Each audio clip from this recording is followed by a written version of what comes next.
Hello guys, how are you? I'm Hardeep Singh. Welcome back to your own YouTube channel. IELTS updates and recent exams. For more updates related to recent IELTS exam writing test topics, listening, reading, practice test, and speaking, you got guesswork. Please, guys, participate in everyday listening and reading practice test to achieve your desired band score in your actual IELTS exam. Please hit the like and subscribe button. Press the bell icon for the upcoming notifications. Don't forget like, subscribe and share my YouTube channel and my Facebook page, IELTS updates and recent exams. Part 1. Look at the first part of a flowchart that shows you what to do if you have a headache. First, you have some time to look at questions 1 to 6.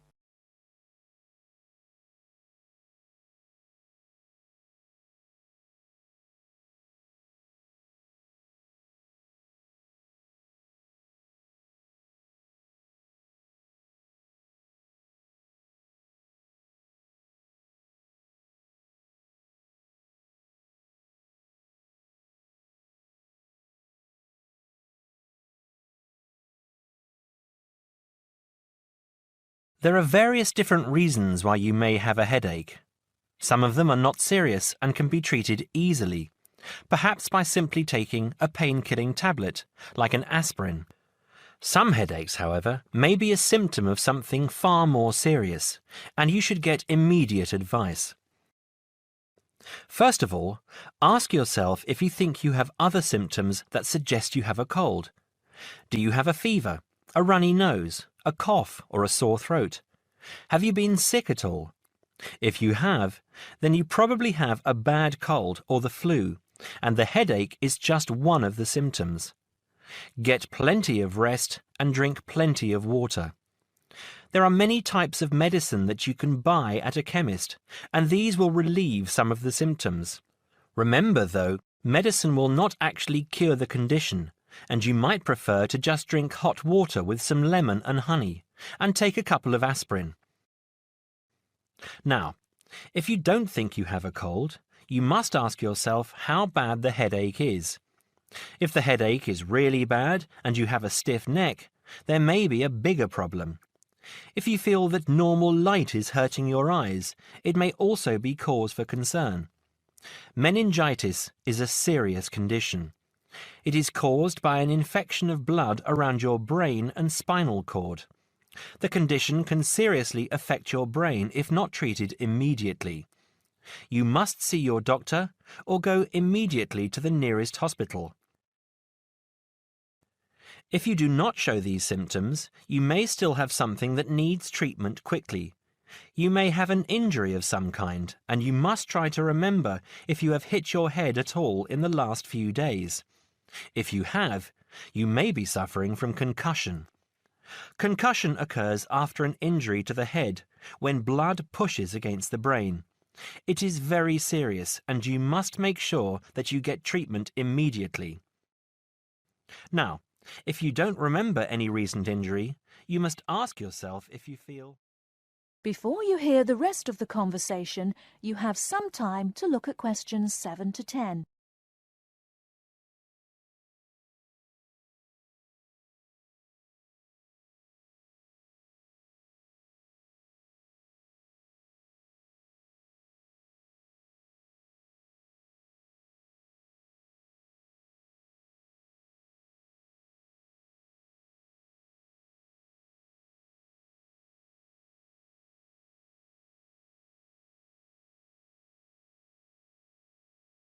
Extract 1.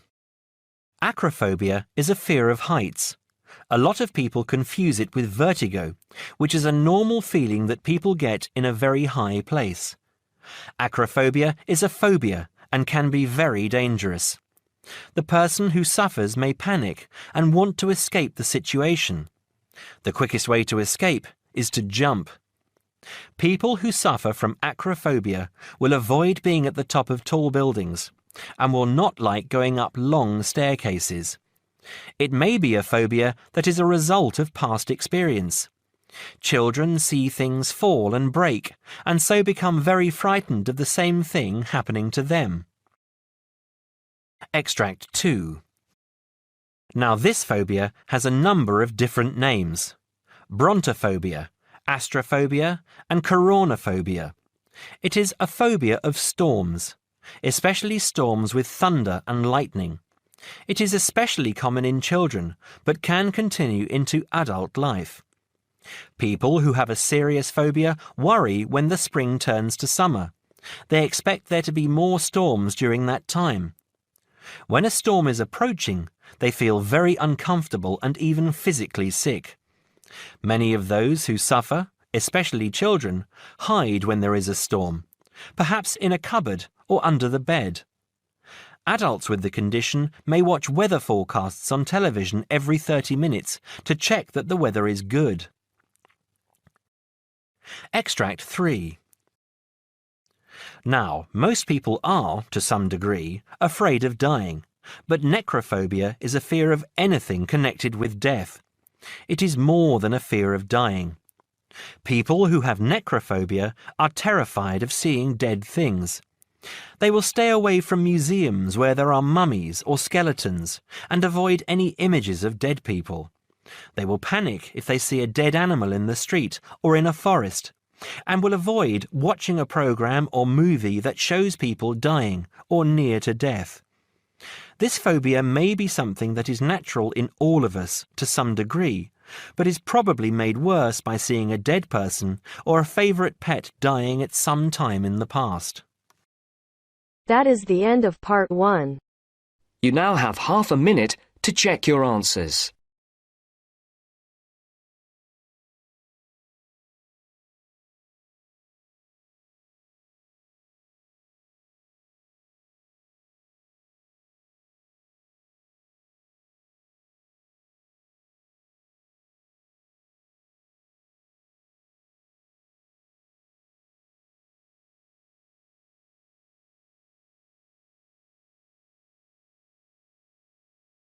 Now turns to part 2.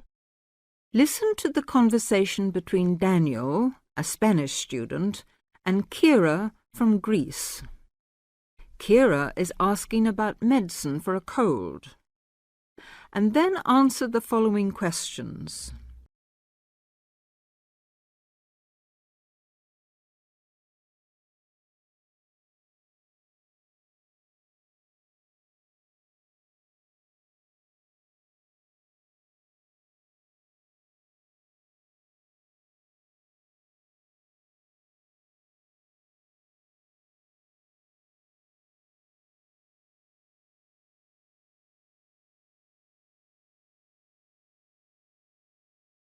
Hello, Daniel. How are you? Not so bad, thanks. What about you? To tell the truth, I've got a terrible cold. Achoo! Ah, sorry to hear that. Poor you. Maybe it's the change in the weather, or maybe you've been working too hard lately. Well, it must be the weather. Achoo! Bless you. Have you taken any medicine? No, I haven't. Can you recommend anything? Now, let me see. I got some tablets a couple of months ago when I had a cold. Do you remember the name? Not exactly, but they were black and white capsules, sort of cylindrical shaped, and the label on the bottle had a name printed at the top in block letters, and I think the bottle was square. I'm not exactly sure. The name might have been something like Vigilan or Vegilan. How is it spelt? If I remember correctly, it's Vegilan. Vegilan. I'll just make a note of that. Thanks. Not at all, and I hope you feel better soon. Me too. By the way, Daniel, where's the nearest chemist? Oh, that's easy. From here you go directly south to the 2nd Main Street, and then you turn left. Continue straight along past the church, and at the next intersection turn right. It's on the left, the second shop after the bank, which is on the corner. You can't miss it. I think I know it. It's just opposite the shoe shop, and there's a greengrocer's between it and the bank. You got it. Mind how you go. Thanks. Well, I'm off now. Bye. Cheerio. See you soon. Before you hear the rest of the talk, you have some time to look at questions 17 to 20.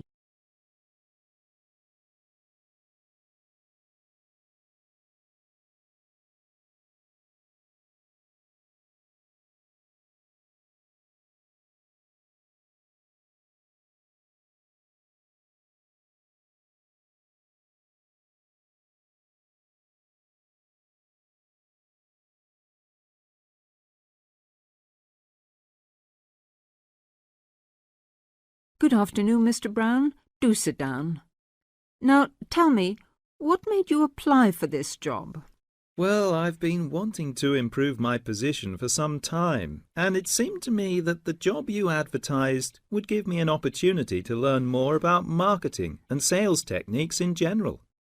Where are you working at present, Mr. Brown? Well, actually, I haven't got a job at the moment. I had a job as chief clerk in the buying department of a retail store, Johnson & King. I expect you've heard of them. But to tell the truth, I didn't quite hit it off with the sales manager. Oh, why was that, Mr. Brown? Well, he was rather old-fashioned in his methods, and the sales policy of the firm seemed to me too slow. I'm a great believer in the personal approach to selling. I took a course in business management at the London Commercial College, and I'm afraid I found Johnson & King's methods very out of date. They first opened in 1880, you know, and I don't think they've changed their ideas since then. Really? In that case, you may be interested to know that our firm first started business in 1870, and we believe that the old slogan, "The customer is always right," still holds good today. I'm afraid our chairman, Samuel Jackson, great-great-grandson of the original founder of the firm, Josiah Jackson, does not approve of high-powered modern selling technique, and with some justification, as our export figures show. We base all our sales technique on Peterson's theory of salesmanship, published in 1900. I presume you've read it. Oh, well, actually, no. But I'll make a point of getting one from my local library without delay. Do that, Mr. Brown, and then come and see me again. That is the end of part 2. You now have half a minute to check your answers.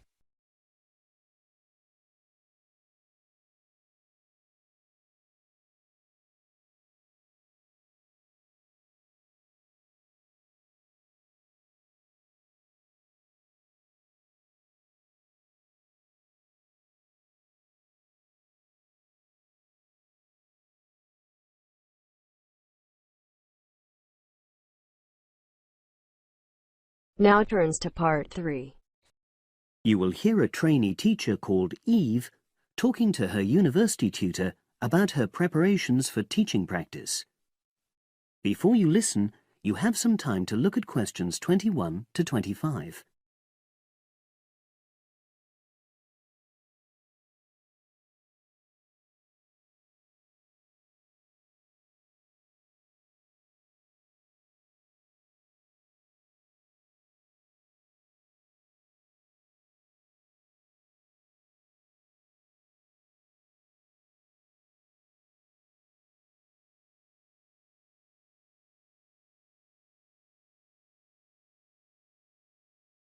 Hello, Eve. Come in and sit down. How's it going? Fine, thanks. I'm looking forward to my teaching practice next week. Good. Now, you've got 2 classes, haven't you? Year 3 and Year 6. Have you done your lesson plans? Well, I've decided to take the topic of renewable energy. I haven't done a lesson plan for Year 6 yet, but I thought I'd base their lesson on an example of very simple technology. So I've brought this diagram to show you. I got it from the internet. Let's see. A biogas plant. So this is equipment for producing fuel from organic waste? Yes. The smaller container on the left is where you put the waste you've collected. Right, and from there it's piped into the larger tank. That's right. And that's slurry on the base of the larger tank. Right. And what exactly is slurry? It's a mixture of organic waste and water. So is that pipe at the bottom where the water comes in? Yes, it is. As the slurry mixture digests, it produces gas, and that rises to the top of the dome. Then, when it's needed, it can be piped off for use as fuel in homes or factories. It's very simple. I suppose there's some kind of safety valve to prevent pressure build-up? That's the overflow tank. That container on the right. As the slurry expands, some of it flows into that, and then once some of the gas has been piped off, the slurry level goes down again, and the overflow tank empties again. I see. Well, I think that's suitably simple for the age level it's for. I look forward to seeing the whole lesson plan. Thanks. And can I show you my ideas for the Year 3 lesson? Of course. Let's look. Before you listen to the rest of the conversation, you have some time to look at questions 26 to 30.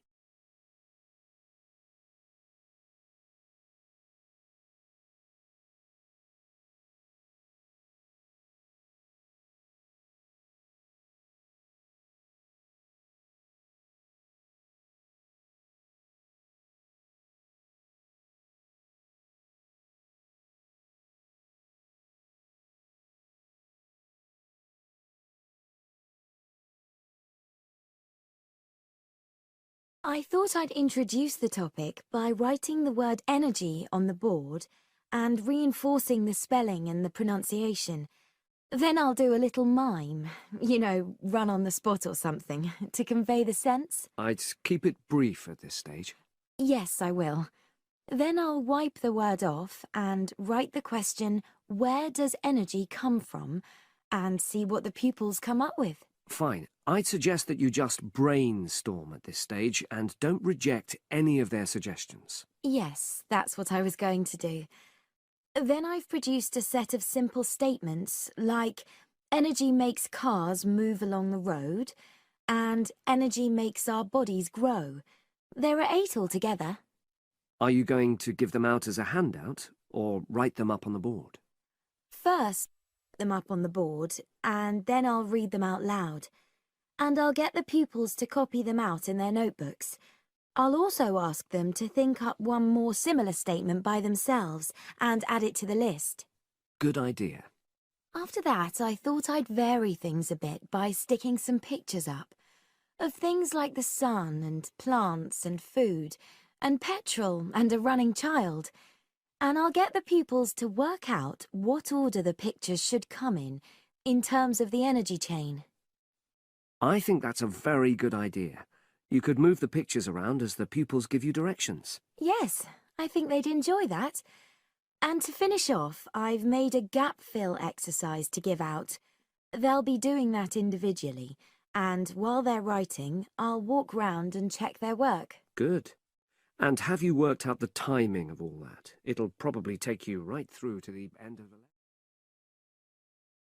That is the end of part 3. You now have half a minute to check your answers.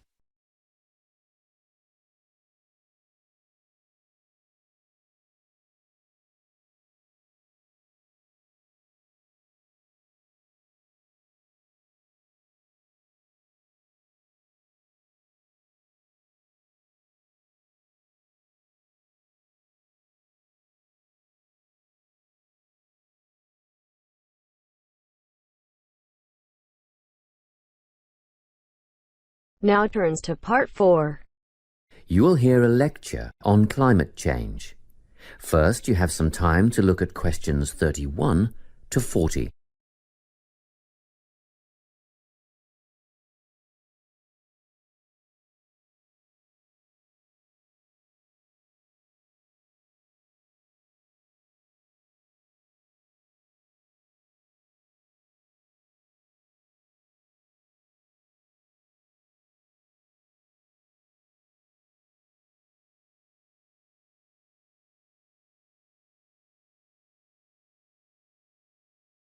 This lecture in Environmental Studies is on the topic of human influence on climate change.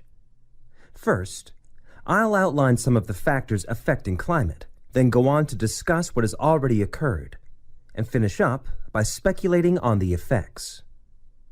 Previously, we've covered how factors such as ocean currents and prevailing winds affect climate change naturally. However, the influence of human activity on climate is what I'll talk about today. At first, the effect on the climate was relatively small. Trees were cut down to provide fuel for fires, and, as we know, trees absorb carbon dioxide and produce oxygen, so the amount of carbon dioxide in the atmosphere would have increased, but not noticeably. So, in what ways has human activity really impacted on the climate? A major contributor was the advent of the Industrial Revolution at the end of the 18th century, combined with the invention of the combustion engine. In addition, Earth's burgeoning population has had a marked effect on climate. The first two factors saw increased amounts of carbon dioxide being released into the atmosphere from the burning of fossil fuels, such as coal and oil. The final one, human expansion, has resulted in deforestation on such a scale that the extra carbon dioxide in the air cannot be soaked up and converted into oxygen by the remaining trees. Okay, so what has already happened? Well, global temperatures have risen by 0.6 degrees Celsius in the last 130 years. Levels of carbon dioxide, methane, and nitrous oxide gases have escalated. Carbon dioxide concentrations have climbed by 30%, and methane levels have increased by 145% since the beginning of the Industrial Revolution. Gas, produced by fossil fuel extraction, livestock, and paddy fields, is primarily responsible for the growth of methane levels. Nitrous oxide, or N2O, comes from natural sources, wet tropical forests, for instance. But it is also produced by human-related activities, such as agriculture, which uses synthetic nitrogen fertilizers, rubbish disposal systems, and vehicle emissions. How do gases like carbon dioxide and methane affect the climate? Well, this is what we call the greenhouse effect. Under normal conditions, the sun's rays hit the Earth and some are reflected back into space. However, these gases, CO2 and methane, create a barrier in the atmosphere, which prevents a proportion of the sun's rays from being reflected back into space. And, instead, the gases become trapped in the atmosphere. It's simple, really. Because the sun's rays can't escape, the Earth heats up. What are the possible effects? Firstly, a rise in sea levels. We already know that the Arctic ice cap has melted and shrunk considerably, and great chunks of ice have been lost from Antarctica. In 1998, it was reported that 46 million people lived in areas at risk of flooding, and the number of people at risk will increase significantly if sea levels rise. It is estimated that a rise of only 50 centimeters would put that number at 92 million. Further projections would see a rise of 1 meter put 118 million people in danger of losing their homes and livelihoods, not to mention the loss of prime, fertile farmland. Experts predict a rise of at least 50 centimeters over the next 50 years or so. Secondly, there would be a modification of vegetation zones, with changes in the boundaries between grassland, shrubland, forest, and desert. This is already causing famine in arid areas of northeastern Africa, and has instigated, and will continue to instigate, mass movements of people away from dry regions. What we are seeing now is only the first stage, with temporary camps for climate refugees already at overcapacity. In the future, there will be significant migration resulting in extreme overcrowding of towns and cities.